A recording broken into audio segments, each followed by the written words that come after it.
என் ஆருயிர் தோழன் பிரபாகர் கேன்சர் வியாதியினால் மிகவும் பாதிக்கப்பட்டிருந்தான்.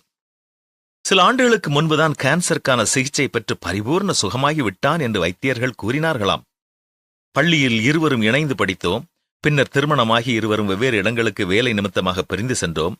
கடந்த 6 மாதங்களுக்கு முன்னர்தான் பிரபாகர் இருந்த அதே இடத்திலே நானும் வந்து சேர்ந்தேன். அன்று மாலையில் ஆஸ்பத்திரியில் இருந்து பிரபாகரை பார்க்க சென்றிருந்தேன். அவன் கட்டிலின் அருகிலே உட்கார்ந்திருந்தேன். எனக்குள்ளே எழுந்த கேள்வி எல்லாம், ஏன் கர்த்தாவே பிரபாகர் இத்தனை வேதனையை கடந்து வர வேண்டியது இருக்கிறது? ஏன் இத்தனை சீக்கிரமாக அவனை அவன் குடும்பத்திலிருந்து நீர் பிரித்து செல்கிறீர்? தூங்கிக் கொண்டிருந்த அவன் அருகில் இருந்து அவன் முகத்தையே பார்த்து கொண்டிருந்த எனக்குள் கேள்வி மேல் கேள்வி எழுந்தது. அவன் இந்த உலகத்தை விட்டு கடந்து சென்று 2 ஆண்டுகளாகின்றன. என்றாலும் அவனுடைய பாடுகளுக்கான காரணத்தை என்னால் இன்னமும் புரிந்து கொள்ள முடியவில்லை. அன்று இயேசு கிறிஸ்துவை பின்பற்றி வந்த மக்கள் உள்ளத்திலும் இதே கேள்விதானே எழுந்தது. அவர்கள் கண் எதிரே அவரை பிடித்து ஒரு கைதியைப் போல அழைத்து சென்றார்கள்.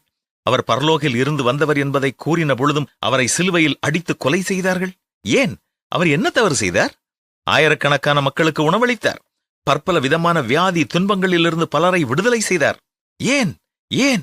இந்த கேள்விதான் அவர்களுக்குள் மீண்டும் மீண்டும் வந்தன. 3 நாட்களுக்குப் பின் இதற்கான விடை அவர்களுக்கு கிடைத்தது. அவர் மரணத்தை வென்று உயிரோடு எழுந்தார். இதன் மூலம் உலகத்தில் மக்கள் அனைவருக்கும் பாவ மன்னிப்பை, நித்தியமான வாழ்க்கையை சம்பாதித்துக் கொடுத்தார். ஆம், நம்முடைய வாழ்க்கையின் வேதனையான அனுபவங்களுக்கு பல நேரங்களிலே நமக்கு விடை கிடைப்பதில்லை. சில வேளைகளில் தேவன் தன்னுடைய திட்டத்தை வெளிப்படுத்துகிறார். சில நேரங்களில் தேவன் அதை வெளிப்படுத்துவதில்லை. ஒருவேளை ஒரு நாள் முகமுகமாய் அவரை நாம் சந்திக்கும் நாளிலே அதற்கான விடை நமக்கு கிடைக்கலாம்.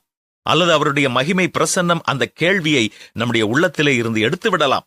வேதனைகளையும் பாடுகளையும் அனுபவித்த பவுல் என்னும் பக்தர் கூறுவது இதுதான்: இக்காலத்து பாடுகளின் வெளிப்படும் மகிமைக்கு ஒப்பிடத்தக்கவைகள் அல்ல. அன்றியும் அவருடைய தீர்மானத்தின்படியே அழைக்கப்பட்டவர்களாய் தேவனிடத்தில் அன்பு கூறுகிறவர்களுக்கு சகலமும் நன்மைக்கு ஏதுவாக நடக்கிறது. உங்கள் கேள்விக்கும் இன்று பதில் கிட்டாமல் இருக்கலாம்.